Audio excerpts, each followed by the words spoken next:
Olá, sejam bem-vindos. Hoje é dia 1º de junho de 2018, tarde de outono aqui em Gonçalves, um dia bastante frio. E se você pretende ser o melhor do mundo na sua área de atuação, eu peço a você que preste muita atenção às palavras do meu convidado. Ele nasceu no dia 2 de agosto de 1976. É formado em processamento de dados pela Unital e em tecnologia aeroespacial pela Univap. Trabalhou na área de tecnologia da informação por 20 anos.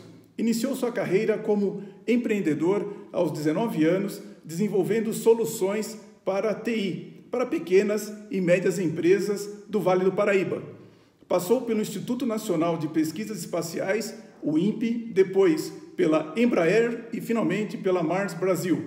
Possui como hobby a fotografia e como lema, definir um objetivo é o ponto de partida de toda realização, de William Clement Stone. E sem dúvida, ele é uma pessoa que sabe definir os seus objetivos. O líder transformador tem o grande privilégio de receber o sócio fundador da pousada Casa Campestre, considerada pelo TripAdvisor a melhor pousada do mundo, Jefferson Renault. Jefferson, seja bem-vindo. Muito obrigado, o prazer é meu. Jefferson, onde você nasceu? Eu nasci em São José dos Campos, interior de São Paulo, e foi onde eu passei a maior parte da minha vida. Você passou a maior parte em São José dos Campos, então? A maior parte. Eu morei lá durante aproximadamente 38 anos. 38? 38 anos. Nesse meio tempo eu morei em alguns lugares fora do Brasil, mas a trabalho, né? Mas basicamente a minha vida quase toda foi em São José. Eu não sabia que você tinha morado fora do Brasil. Onde você morou, Jefferson? Eu morei na Austrália, eu morei na Austrália durante aproximadamente um ano, né, e morei também nos Estados Unidos a trabalho, né, onde eu fiquei alguns meses. Entendi. Mas sempre com residência mesmo em São José. Em São José. Como se chamam seus pais? Como eles influenciaram a sua formação? O meu pai se chama Lauro. Lauro? Lauro. Minha mãe se chama Nice. Eles não influenciaram diretamente a minha formação, mas eles sempre me apoiaram muito. É mesmo? Né? Desde muito novo, eu sempre fui muito ligado à tecnologia, né? E sempre fui muito curioso com tecnologia. Então, aos 14, 15 anos, né, eu já estava abrindo o meu primeiro computador e já estava, né, tentando entender como aquilo funcionava. Entendi. Né? Quando eu falei para eles que eu gostaria de me formar, né, de iniciar a minha graduação na área de tecnologia, eles me deram muito apoio. Entendi. Isso para mim foi fundamental. Né? E eles são responsáveis, claro, né, pela minha formação de caráter, né, e pelos valores que até hoje eu tenho. É bom, isso que nós temos em comum, não apenas pela questão do caráter, mas de fato eu também comecei a minha carreira em tecnologia da informação e sem dúvida, apesar de ser uma área, claro que minha mãe também não trabalhava com a área, também não conhecia nada, mas sempre me deu muito apoio. Bom, mas o que fez então você estudar tecnologia da informação? Com certeza foi o seu gosto, mas em seguida você estudou tecnologia aeroespacial. O que levou de uma coisa para outra? Como é que foi isso?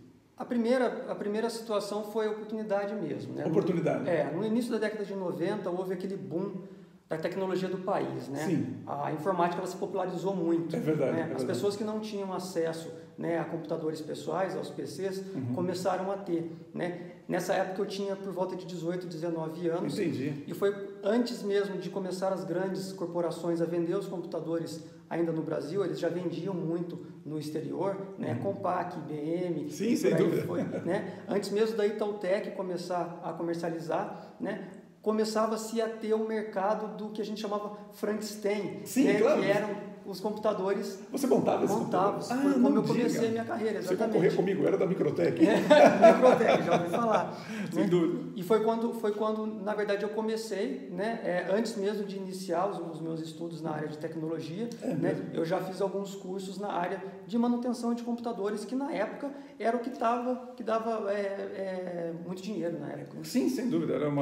Bom, para quem não vivenciou essa fase, mas havia uma lei que era uma de reserva de mercado da Secretaria Especial de Informática, a SEI, e isso favorecia muito a quem trabalhava na área de computação.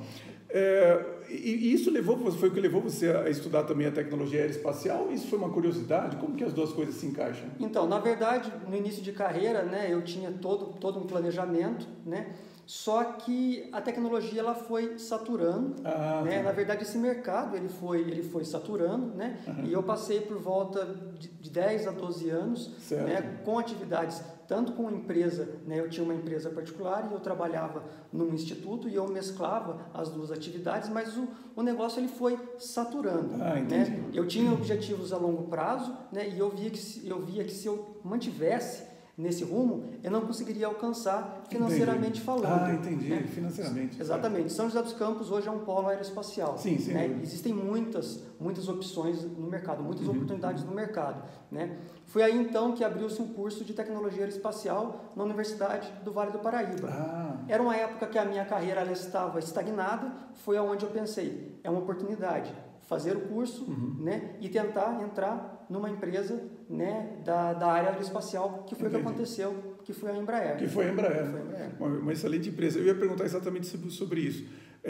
Em qual empresa que você começou a sua carreira? Quer dizer, você teve um negócio seu, pelo que eu entendi, e depois a primeira empresa foi a Embraer. Na verdade, a primeira empresa foi o INPE, Instituto Nacional de Pesquisas Espaciais, que na verdade não é uma empresa, é um instituto. É um instituto, tá, né? certo. E lá, basicamente, eu trabalhava na área de computação, na área de tecnologia, que atendia todos os prédios, né, do próprio INPE. Né? O INPE hoje, na verdade, o local onde eu trabalhava, ele era responsável em fazer testes e ensaios de satélites. Então, existiam vários laboratórios, né, que prestavam serviços voltados para ensaios de satélites, para que os satélites fossem testados antes do lançamento, né? E tinha um laboratório de manutenção de computadores que dava suporte para todos eles e também dava suporte para outros 12 prédios, né, do próprio Instituto Nacional de Pesquisas Espaciais. Entendi. Em 85 eu tive a oportunidade de fazer um trabalho com o professor Aguinaldo Prandini Riccieri, não sei se você chegou a conhecê-lo, mas o Aguinaldo Prandini Riccieri, essa é uma dessas curiosidades que nós temos no Brasil. O Brasil é um dos poucos países que tem um museu da matemática, fica em São Paulo e é do professor Aguinaldo Prandini Riccieri. Eu tive, na verdade, a honra de fazer o curso dele nos anos de 85 a 87. Ele fazia trabalhos no INPE. Ele era, na época, diretor de propulsão do ITA e, sem sombra de dúvida, assim, a gente não faz ideia no Brasil como existe tecnologia também para o lançamento de satélites, propulsão sólida, não propulsão líquida, principalmente a nossa especialidade. Exatamente, ainda é. E uma coisa muito interessante é que esse laboratório, né, todos os recursos, né, naturalmente vinham do governo federal. Sim. Né? Só que como o Brasil sempre teve poucos satélites, né, não justificava ter uma estrutura muito grande como aquela. Então, esse laboratório em particular, ele fazia uma série de ensaios que eram voltados, a princípio, para os testes de satélites, mas, na verdade, eles conseguiam utilizar para as empresas também. Então, você tinha testes de vibração, de todo que tipo de vibração, você poderia fazer, né, nos ensaios de vibração. Os ensaios de vibração, por exemplo, fundamentais para um satélite, por exemplo, no momento do lançamento. No momento do lançamento, exatamente. Eu lembro que você pode quebrar o grão propelente se você tiver uma vibração inadequada. Aliás, se você quiser fazer o curso do Aguinaldo Prandini Riccieri, ele fica em São Paulo. Procura pelo Museu da Matemática, principalmente você que quer fazer vestibular ou que nunca mais quer estudar matemática na sua vida, você faz o curso dele, você nunca mais estuda e você entende um bocado. Eu recomendo fortemente. Jefferson, eu reparei que a sua carreira, você começou no empreendedorismo, foi para ser executivo ou profissional numa empresa e depois, agora você voltou para o empreendedorismo. Eu queria saber como que isso aconteceu. Ele foi planejado ou você simplesmente foi tentando resolver essas questões de você atingir os seus objetivos? Como que foi isso? Foi muito planejamento desde o começo. Muito planejamento desde o começo? Desde o começo. Na verdade, assim, desde sempre eu nunca me via com aquele conceito de trabalhar no escritório, em 4 paredes, trabalhando para outras pessoas pelo resto da minha vida. Isso sempre foi um fato. Esse conceito para mim de trabalho, que na verdade a gente vem doutrinado desde sempre, né, que a gente tem que estudar, tem que fazer faculdade, tem que trabalhar para os outros, aposentar. Exatamente. Isso para mim nunca foi válido. Eu nunca via isso. Mas eu sabia que era um meio que eu teria que utilizar para chegar num fim que eu queria. Sem dúvida, né? sem dúvida. E isso para mim foi muito válido. Então, eu comecei, na verdade, trabalhando por conta própria, por uma própria necessidade. Certo. Né? Eu vi que existia um mercado, eu vi que existia, né, apelo para aquilo. Foi daí, então, que eu abri a minha empresa de soluções de TI. Entendi. Né? Durante esse meu desenvolvimento, eu comecei a trabalhar no Instituto Nacional de Pesquisas Espaciais, mas em paralelo eu ainda mantinha, né, as minhas atividades com a minha própria empresa, até que um momento eu encerrei as atividades da empresa. Entendi. Né? Depois disso, fiz a segunda formação, né? E mais para frente voltei a trabalhar com TI na Mars Brasil, onde eu fiquei aproximadamente 5 anos. Sim. Né? Mas também sempre na área de tecnologia. Né? É interessante você falar isso, porque eu também, apesar de eu começar minha carreira, não cheguei a ter meu primeiro negócio, eu comecei na área de tecnologia, mas eu também sempre imaginava em nunca trabalhar para alguém. Né? Eu acho que existe um ponto importante aí que o Jefferson levantou. As nossas escolas são feitas para formar empregados. E, portanto, nas nossas escolas, você não aprende como ser empreendedor. Então, a minha recomendação a você busque por livros, por literatura, por pessoas que possam orientá-lo a como ser um empreendedor. Infelizmente, a nossa escola ela é muito voltada para a formação de empregados, e aí, a hora que você quer empreender, você não tem as informações que você precisa. Jefferson, o TripAdvisor é uma rede que permite as pessoas, ao irem em um hotel, uma pousada como a sua, elas fazerem avaliações, compartilharem as suas opiniões de uma determinada localidade. E ela faz na verdade, um ranking de quem são as melhores pousadas, de quem são os melhores hotéis do mundo. Jefferson, qual é a melhor pousada do Brasil? Pousada Casa Campestre, em Gonçalves. E qual é a melhor pousada da América do Sul? É a Pousada Casa Campestre de Gonçalves. Jefferson, qual é a melhor pousada do mundo? Pousada Casa Campestre de Gonçalves. E nós estamos na pousada Casa Campestre em Gonçalves. Era exatamente por isso que eu queria que você conversasse com o Jefferson, para você ouvir como é ser o melhor do seu empreendimento no mundo. Jefferson, vamos lá.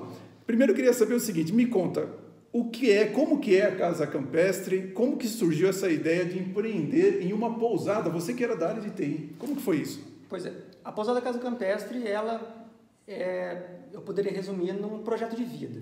É mesmo? É um projeto de vida. Ela surgiu aproximadamente 15 anos atrás, quando eu conheci a minha esposa. Né? Na verdade, o sonho era dela. Era dela? Era dela, E o meu sonho sempre foi morar no campo. Entendi. Né? Eu comentei que eu nasci e cresci em São José dos Campos, mas durante os finais de semana eu ia muito para a fazenda do meu avô, que é em Paraibuna, né, que é interior de São Paulo, né? E lá eu desenvolvi uma relação muito grande com a zona rural, com o campo. Né? E no final das contas a gente acabou unindo os dois ideais. Olha só. Né? Da gente ter uma pousada, né, no campo, na zona rural. Né? Você queria já que fosse uma coisa da zona rural mesmo, tudo? Exatamente. Nós gostaríamos que fosse na montanha, porque a gente tem uma relação muito forte com a montanha. Exatamente. Aqui é lindíssimo, né? E nós conhecemos Gonçalves muito próximo disso, logo depois que nós nos conhecemos, e a gente se apaixonou pela cidade, e a gente viu que a cidade tinha um potencial muito grande para o turismo, que ainda até então não era explorado. Né? E nós jogamos todas as nossas fichas, né? E cerca de 10 anos atrás nós compramos esse sítio, que a gente pode ver parte dele aqui. Sim, é verdade. Né? É um sítio de 26 mil metros quadrados. Né? Depois eu coloco umas imagens para vocês aqui do local no final, tá? Para você ver como ele é bacana aqui. Alguns anos depois a gente construiu essa casa, que é onde a gente está agora. Essa casa agora já tem 6 anos. E a pousada começou a ser construída em 2015, quando eu vim para cá em definitivo. Entendi. Né? Eu vim para cá para acompanhar a construção da pousada e já fiquei em definitivo morando. A Alessandra veio um pouquinho depois. Ela veio em setembro. Então estamos completando 3 anos de operação e de vida aqui. Poxa, essa é a 4ª vez que eu estou aqui, então nós somos um dos primeiros a vir na pousada. Sim, vocês acompanharam desde o começo. Desde o começo. Quando eu escrevi o livro Líder Transformador, uma preocupação que eu tenho em conversar com as pessoas é que se você quiser ter resultados duradouros, necessariamente você precisa fazer com que os seus clientes se tornem leais e voltem para o seu local, para comprar produtos e serviços da sua empresa. E esse é um exemplo extraordinário. A Casa Campestre, eu mesmo sou um exemplo disso, é a 4ª vez que eu estou aqui e eu considero, sem dúvida, eu concordo com quem votou no TripAdvisor, é a melhor pousada que nós temos aqui. Me diz uma coisa, o que você considera, Jefferson, fundamental, primeiro, para alguém empreender?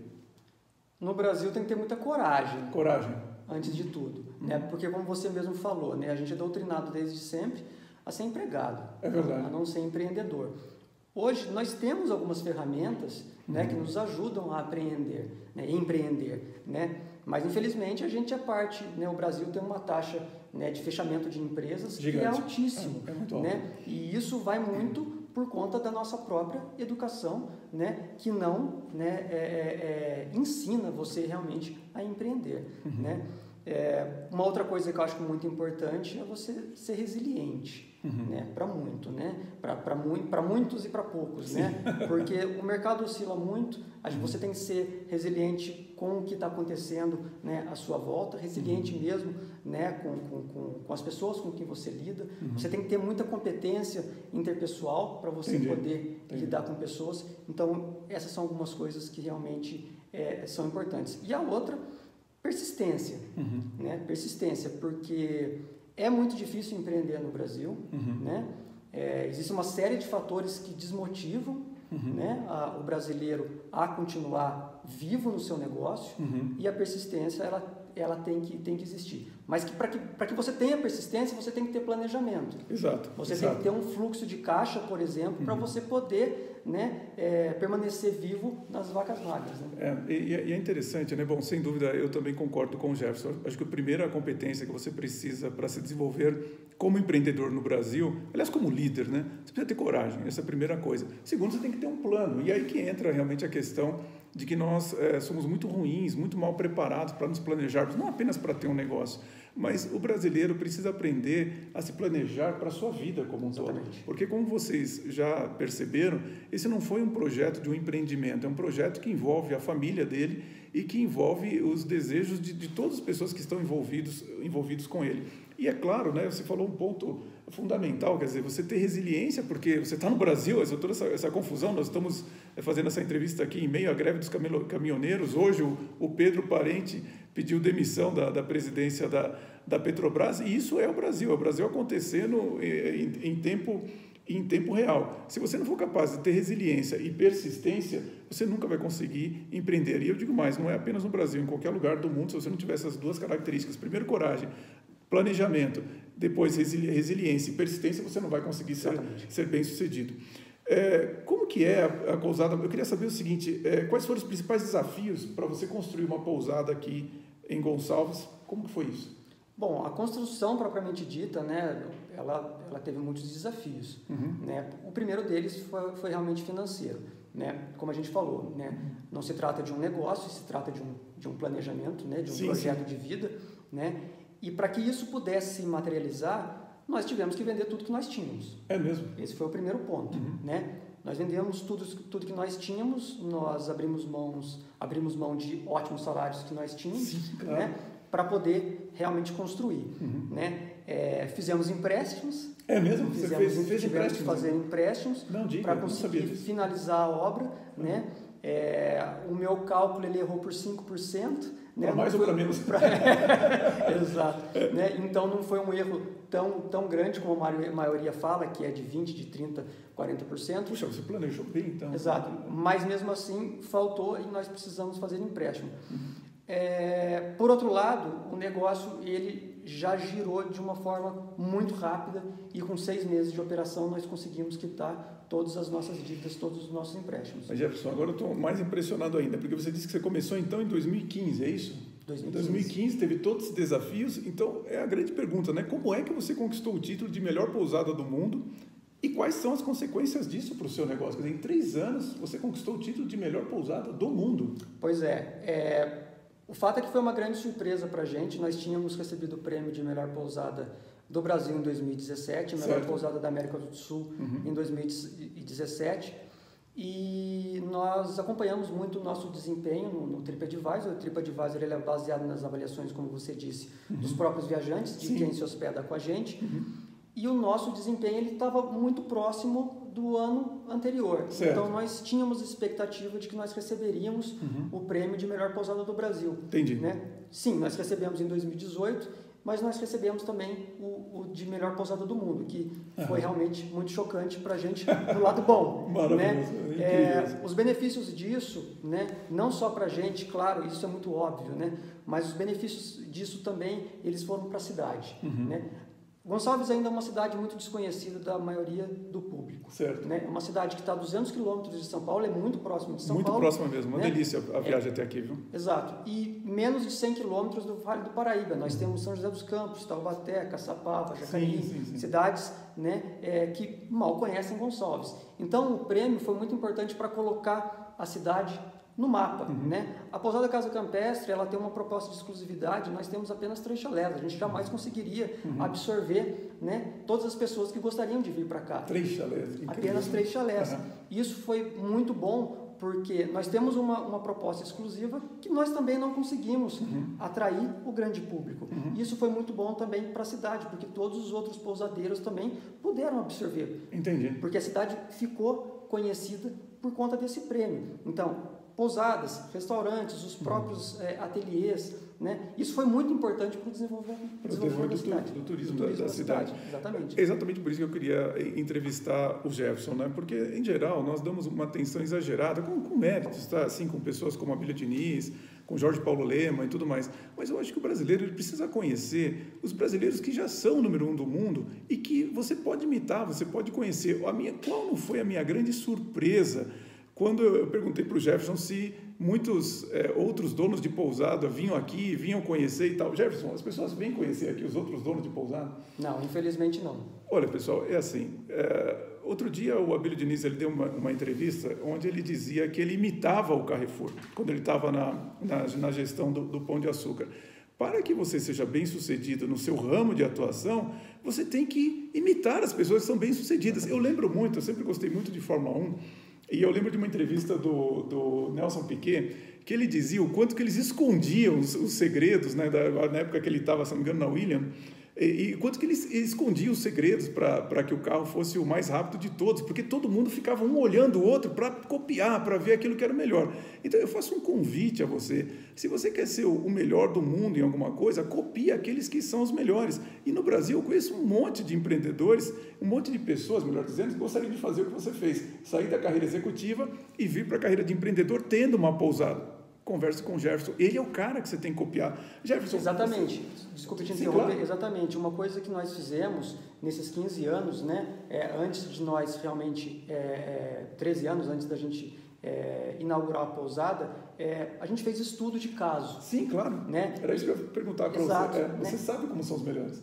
Exato, então a gente conheceu muito, né, a gente entendeu o que estava sendo feito e tem uma coisa que eu falo sempre, que copiar o bonito não é feio. Não é feio, não. Inclusive, um pouco antes de começarmos a entrevista, ele estava dizendo que ele vai viajar. E você vai viajar para onde, Jefferson? Eu vou pretendo viajar para São Francisco Xavier, tem 2 pousadas que eu quero conhecer, que são pousadas que estão fazendo um trabalho excepcional e que eu gostaria de, além, né, de passear e descansar, que a gente também precisa, porque nós não temos, né, a folga semanal remunerada. Sim, é verdade. Né? Nenhum empreendedor também, tem. Exatamente, para conhecer, né, o trabalho que esses empresários estão fazendo, para a gente poder também replicar isso no nosso negócio. Então, observe o seguinte, o Jefferson já tem a melhor pousada do mundo e ele não para de aprender. Então, esse é o segredo fundamental para qualquer negócio. Você não pode parar no tempo, você não pode parar de se aprimorar o tempo todo. E como é que você faz isso? Conhecendo quem é reconhecido pelos próprios usuários, pelos próprios hóspedes. Então, assim, eu acho fantástico a humildade do Jefferson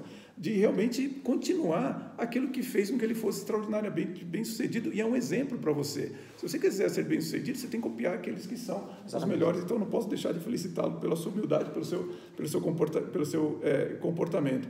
Bom, você não esperava esse prêmio? Você fez alguma ação específica para ganhá-lo ou não? Simplesmente, como que é o seu atendimento aqui? Conta um pouquinho para as pessoas.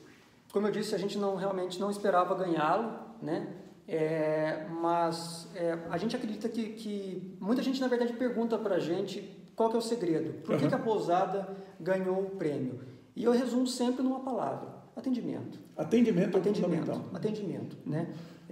Hoje o atendimento é feito por mim e pela minha esposa, Alessandra, certo. E nós fazemos o atendimento do começo ao fim, desde o contato inicial pelo telefone, né, a recepção que é feita aqui em casa, nessa mesa onde aqui nós mesmo, estamos agora, ou na sala de estar, né? Nós fazemos o café da manhã, nós fazemos o caldinho, nós servimos no chalé, né? Nós damos toda a atenção, nós estamos presentes, né?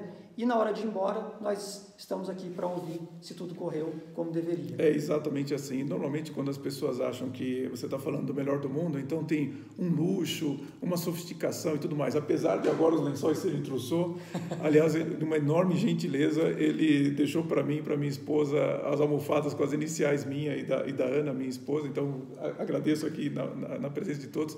Mas assim, não é uma coisa de luxo, pessoal. Assim, é uma coisa impressionante como o atendimento do Jefferson e da Alessandra são espetaculares e realmente é isso que faz a grande diferença. Então, se você está pensando que você vai encontrar uma grande sofisticação, uma coisa assim cheia de plumas e paetês, vamos dizer assim, não é nada disso. Mas o atendimento faz uma diferença brutal quando o assunto é uma pousada. E eu posso dizer, já estive em hotéis fantásticos pelo mundo, Four Seasons, Daniele, enfim, hotéis muito bons, e nenhum deles nunca me deu uma almofada com as minhas iniciais aqui e um atendimento tão bacana quanto o do Jefferson. A grandiosidade de um empreendimento hoteleiro não está simplesmente no tamanho dele, não, né? Porque as nenhum. pessoas acreditam que para um estabelecimento hoteleiro ser bom, ele tem que ser grande, né? Ele tem que ter áreas de lazer, ele tem que ter piscina, ele tem que ter tudo isso, né?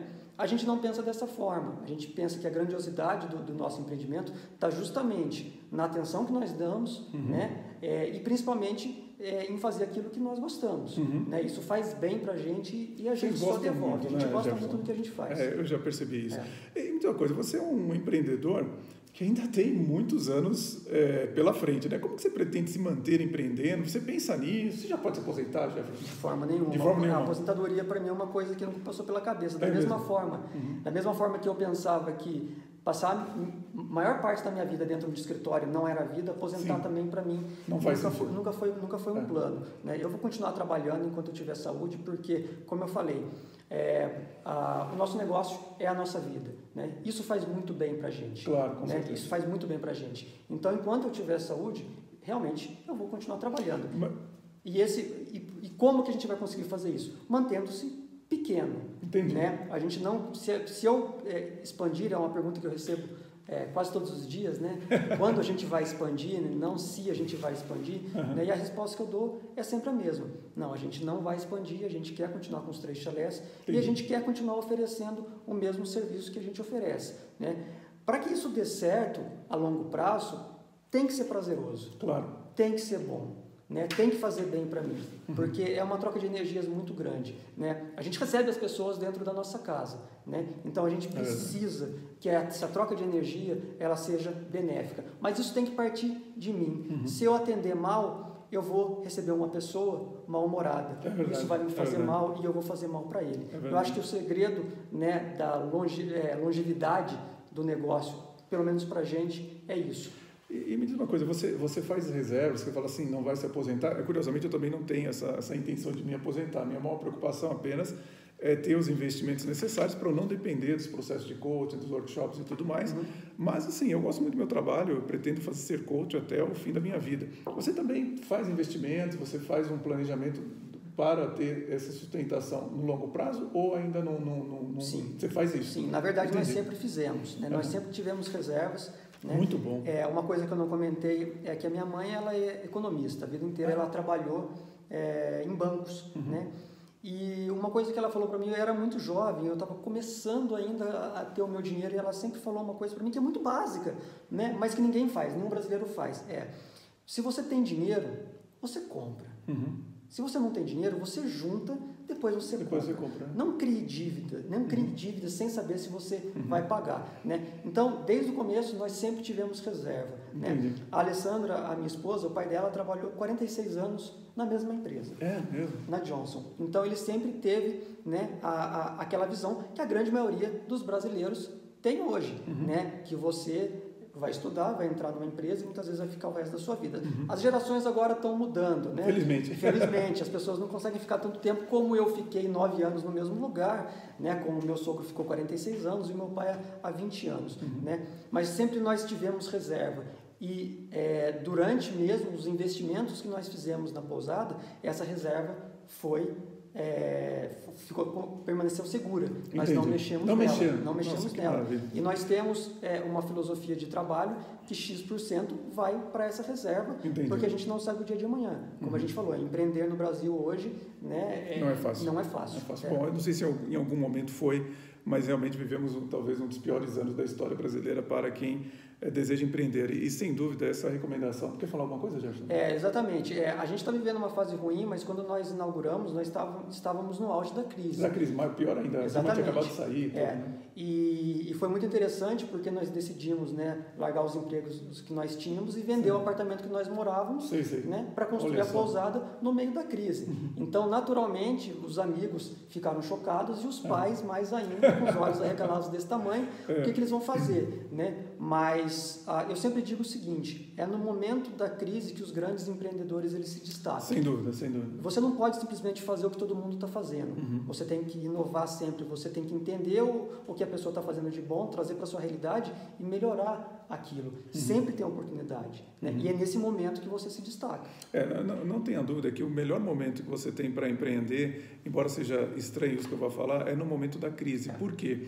Porque se você conseguir viabilizar um negócio no meio da crise, na próximo ciclo na próxima fase, do ciclo econômico, que é uma fase de expansão, você vai estar muito bem, você vai estar muito sólido. E eu dizia que todas essas referências que o Jefferson está dando são fundamentais para quem deseja empreender. Quer dizer, você não esquece que além de você manter o fluxo de caixa do seu negócio, você tem que ter os outros investimentos, uma reserva, para que você possa se garantir, principalmente, novamente, em um país como o Brasil. Então, você ter o planejamento, você saber que você precisa ter um colchão para amortecer essas crises. Jefferson, quais ensinamentos que você gostaria de compartilhar com aqueles que desejam ser empreendedores? Você que já deu tantas ideias aqui para as pessoas. Mais alguma coisa que você acrescentaria nisso tudo que você mencionou?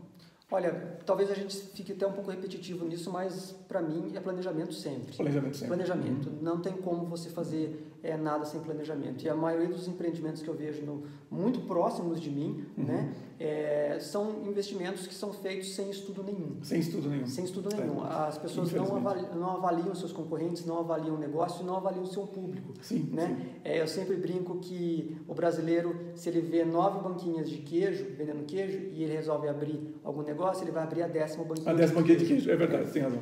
Não tem um pensamento, né, para adquirir o conhecimento necessário para então empreender. Exatamente. Jefferson, eu sou um grande fã de um programa que se chama Inside the Actors Studio, e eu resolvi terminar as minhas entrevistas como o apresentador de lá, o nome dele é James Limpton, com um questionário criado por Bernard Pivot. E eu vou fazer o mesmo com você nesse momento. Tá bom. Jefferson, qual é a sua palavra favorita? Obrigado. E qual é a palavra que você menos gosta? Gratidão. Gratidão é uma palavra que você não gosta? Não gosto. Não gosta. Não gosto. Você gosta de obrigado, mas não de gratidão. Exatamente. Entendi. Aliás, é engraçado você falar isso, porque também me incomoda um pouco quando as pessoas falam gratidão. Eu falo, mas isso não é português, nem em português nós falamos obrigado. Exatamente. Uma coisa que me incomoda é ter gratidão por tudo, por um copo d'água, por uma formiguinha, sabe?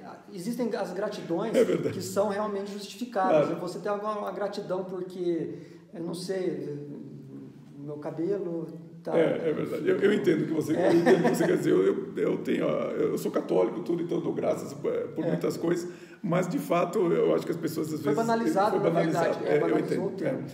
E me diz uma coisa, qual o som, o seu barulho favorito? Pássaros. Qual o som ou barulho que você menos gosta? Cidade grande, os sons da cidade grande. O som da cidade grande, de São Paulo, por exemplo, né? Sou de lá, viu, pessoal? Qual o seu palavrão predileto? Foda-se. E o que te deixa muito animado, Jefferson? Desafios. E o que te desanima? Incompetência. A incompetência? Aliás, um parênteses aqui. Qual que é a competência que você mais exige de si mesmo, né, e dos seus fornecedores e tudo mais? Que competência é essa aqui na pousada? A gente é muito perfeccionista. Sim. A gente exige muita perfeição, né? E atenção aos detalhes. Exato. A atenção aos detalhes, eles valem para tudo, não só dentro do quarto. Atenção aos detalhes dos hóspedes.